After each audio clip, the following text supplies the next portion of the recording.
My wife Nicole and I are big believers in making your house work for you, not for some imaginary buyer in the future. I think too many people get caught up in the resale value trap and miss out on doing amazing things that would make their quality of life better in their own home.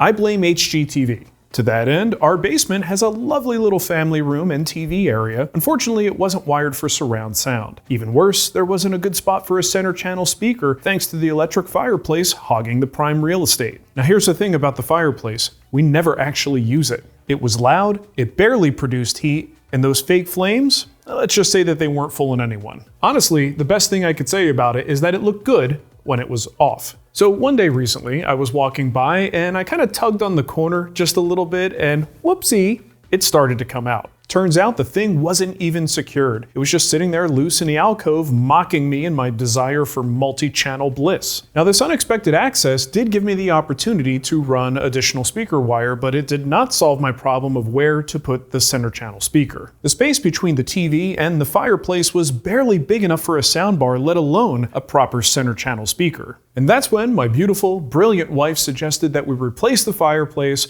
with a wood insert. Yeah. She's a genius. So I busted out my measuring tape and jumped into SketchUp. The plan was pretty straightforward, a long wooden box with a face frame, fancy materials, but no fancy construction. Next stop, St. Charles Hardwoods in beautiful St. Charles, Missouri. I picked up some 1/4 inch and 3/4 inch walnut plywood. And yeah, this stuff is expensive, but today the cobbler's children get the shoes. If you're wondering how I managed to move that plywood without destroying my back or my dignity, there's a link in the description for a video you should watch. Back in the shop, I got to work cutting the pieces, 2 long ones for the top and bottom, and 2 shorter ones for the sides.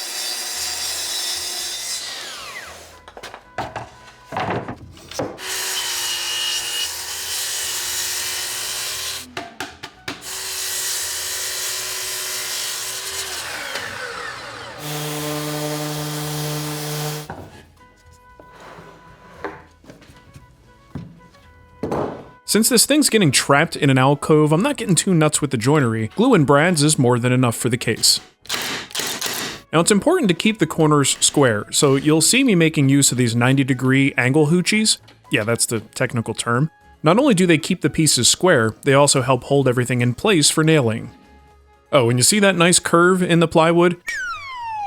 Yeah, even the premium stuff likes to misbehave. To flatten it out, I clamped a straight edge scrap to the piece, making it behave long enough for gluing and nailing. Pro tip, orient your curves inward if you have a situation like this. That way you can add spacers in the middle, you don't even need clamps, and it should help keep things flat, even after the long straight piece is removed. Now, here comes the back panel, which is going to do a lot of the heavy lifting in terms of keeping the top and bottom flat over time. But for now, I'll keep those spacers in place, at least until we get the face frame attached.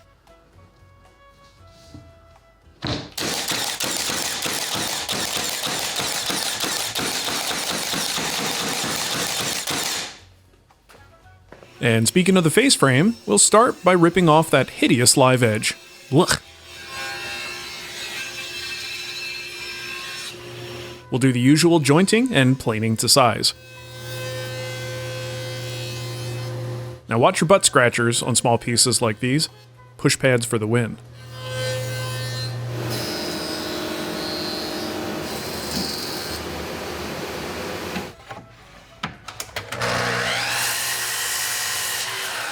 Now there are lots of faster and probably smarter ways to attach a face frame, but I'm a big fan of taking the long way home, so I'm using the domino.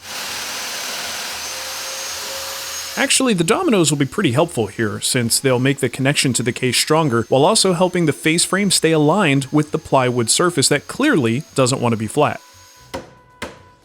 And yes, I'm using Titebond's liquid hide glue again. Easy cleanup with water, it gives me plenty of working time, and it doesn't yell at me when I'm indecisive.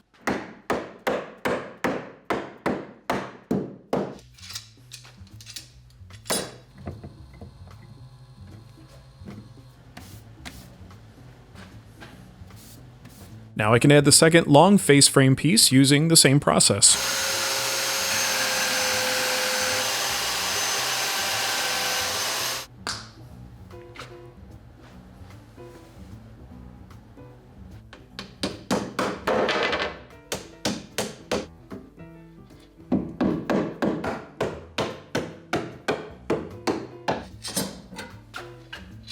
And just in case you ever wondered why I have so many clamps, the side pieces won't have a lot of stress on them, so I'll make sure we add a good amount of glue and clamping pressure.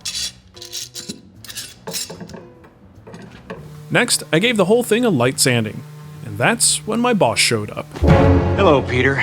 What's happening? Ooh, better look busy. I'm gonna need you to go ahead and come in tomorrow. Since I now had an electrical line in the alcove, I figured why not use it to make a couple new outlets. Bonus points for thinking ahead. I also added a low voltage bracket for the center channel speaker.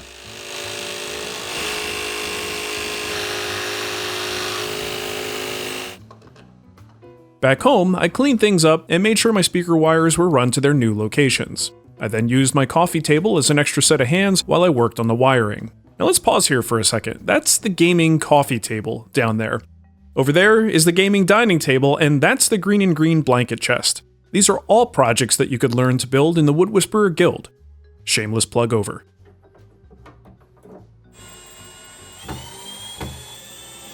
Now back to the project. With all the wiring complete, I was able to test the fit. Thankfully, it fit perfectly on the first try. You sure about that? For the finish, I went with an old favorite, Seal-A-Cell followed by Armor Seal. The result? A durable, warm walnut glow that says, I'm classy, but I also like to party. I applied the finish with Maker's application pads. These things really are a game changer for hand-applied finishes. The foam core holds a ton of finish, and a loop-free microfiber lays down an ultra-smooth and consistent layer. Use our code TWW to save 15% at checkout. Once the finish was dry, I slid the insert into place and secured it with screws.